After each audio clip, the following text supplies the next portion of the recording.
মানহীন ও দর্শক না দেখলে সেই সিনেমা চলবে না বলে জানিয়েছেন স্টার সিনেপ্লেক্স কর্তৃপক্ষ। প্রতিষ্ঠানটির বিরুদ্ধে যুদ্ধ ঘোষণা করা ডেড বডি সিনেমার পরিচালকের সমালোচনার জবাবে সিনেপ্লেক্সের চেয়ারম্যান বলেছেন সিনেপ্লেক্স মাস্তানিকে প্রশ্রয় দেবে না। তিনি আরও বলেন সিনেপ্লেক্স সবসময় ভালো সিনেমার পক্ষেই থাকবে।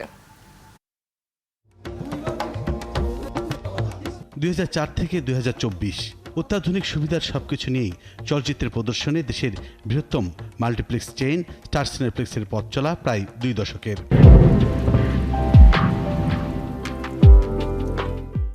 সারা দেশে 100টি স্ক্রিনের লক্ষ্য নিয়ে এগিয়ে চলা প্রতিষ্ঠানটির বিরুদ্ধে এবার অভিযোগের তীর শ্যামা কাব্য ও ডেড বডি পরিচালকের। আমাদের মাথায় কাপড় ভেঙে আপনারা গুলি করতেছেন করেন। আপনারা সমস্ত সিনেপ্লেক্স আপনারা ভাড়া নিয়ে রাখছেন, ভাড়া নিয়ে আপনারা যা খুশি তাই কিছু করতেছেন, আপনারা স্বাধীন, আপনাদের বলার কেউ কিছু নাই। এই প্রতিবাদটা করার জন্য আমি আজকে সাংবাদিক সম্মেলন করছি। গেমটা আমার সাথে খেলছে, আমার সিনেমাটাকে কিল করেছি। যদি ঈদও আসতাম, যদি স্টার সিনেপ্লেক্সে নাও যদি আমি অন্য জায়গায় আসতাম, তারপর আমার সিনেমাটা কিল হইতো না। এই টোটাল ডেড বডি কিল হওয়ার পিছনে 1 নম্বর স্টার সিনেপ্লেক্স দায়ী, আমার এই ডেড বডি কিল হওয়ার জন্য। তবে স্টার সিনেপ্লেক্স কর্তৃপক্ষ সংবাদ সম্মেলন করে প্রযোজক ইকবালের অভিযোগের জবাব দিয়েছেন। অনেকে করে কি তড়িঘড়ি করে ছবিটা রিলিজ করে দেয়, ছবিটা ভালো করে না, আর ব্লেম করে আমাদেরকে। তাদের ব্যর্থতা আমরা কেন নিব?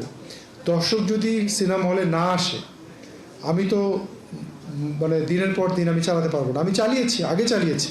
বিদেশি সিনেমার বিপরীতে দেশীয় সিনেমাকে প্রাধান্য কম দেওয়া প্রসঙ্গে বলা হয়, কিছু কিছু প্রযোজক ও পরিচালক 2 দশক আগে যে ধরনের সিনেমা তৈরি করত, এখনও সেই ধরনের সিনেমা নির্মাণ করে চলেছে।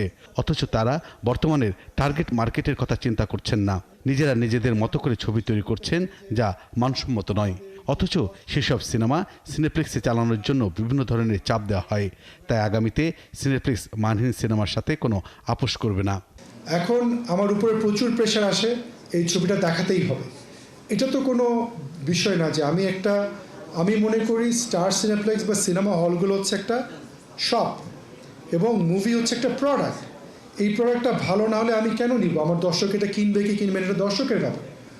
দর্শক ডিসাইড করবে, এটা আমি ডিসাইড করবো না। এখন দর্শক যদি এটাকে রিজেক্ট করে, এটার ব্যর্থতা দায়বদ্ধতা আমি নিব না, এবং এটাকে আমাকে তারা ব্লেম করতে পারে না। এমন কিছু কথা হচ্ছে এখন, অনেকে বলছে আমাদের এখানে কোনো প্রপার হেড নাই, কন্ট্রোল করার মতো লোক নেই। কি কন্ট্রোল করতে চাই? আমরা কি মস্তান চাই? আমরা কি গডফাদার চাই যে সিনেমা ইন্ডাস্ট্রি কন্ট্রোল করবে? মুক্তবাজার ইকোনমি, ওপেন ইকোনমি, এখানে সাপ্লাই অ্যান্ড ডিমান্ডের উপরে সব কিছু চলে। এখন আমরা চাই ভালো ছবি বানাক, আমি ওপেন, আমি দেখাতে চাই আমি বাংলা ছবির পক্ষে। এদিকে শ্যামাকাব্য সিনেমার পরিচালক বদরুল আলম সৌদ অভিযোগ করেছেন তার সাথে সিনেপ্লেক্স কর্মকর্তারা অসহযোগিতা করেছেন।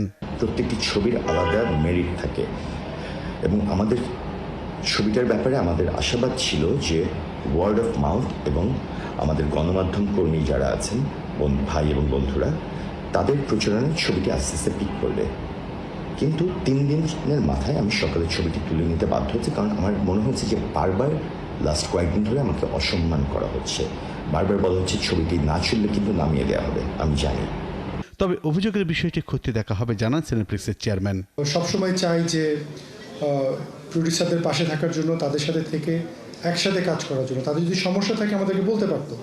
তবে এভাবে যে বাইরে কমপ্লেন করা বা র্যান্টিং করাটা একেবারেই সমীচীন হয়নি। আমি সেজন্য খুবই অবাক হয়েছি। আমি যে স্ট্যাটিস্টিক দেখলাম, ওনার ছবিটা আসলে চলছিল না, ছবি কেউ দেখছে না। আমি ছবিটা খারাপ ভালো বলবো না, আমি অবশ্যই শুনেছি যারা দেখেছে ভালো ছবি, কিন্তু কোনো না কোনো কারণে দর্শক আসছে না। এখন দর্শককে তো আমি জোর করে নিয়ে আসতে পারবো না এখানে। এখন দর্শক যদি ছবিটা না দেখে, এটার ব্যর্থতা কেন আমার উপরে চাপাবে? এটা তাদের ব্যর্থতা। তাদেরকে দর্শককে হলে আনতে হবে, তাদেরকে এই ছবিটা আনার জন্য প্রমোশন করা যায় করে তাদের করতে হবে। সিনেপ্লেক্স নিয়ে সমালোচনা জবাবের পাশাপাশি টিকিটের মূল্য বেশি নেওয়ার বিষয়ে সাংবাদিকদের প্রশ্নের জবাবে জানানো হয়, বর্তমানে টিকিটের 20% প্রযোজকেরা পান। বিভিন্ন ট্যাক্স সমন্বয় করে ভবিষ্যতে এই অংশ বাড়ানোরও আশ্বাস দেওয়া হয়। পিউরিটিভ একটা ট্যাক্স। বুলবুল আহমেদ জয়, 71, ঢাকা।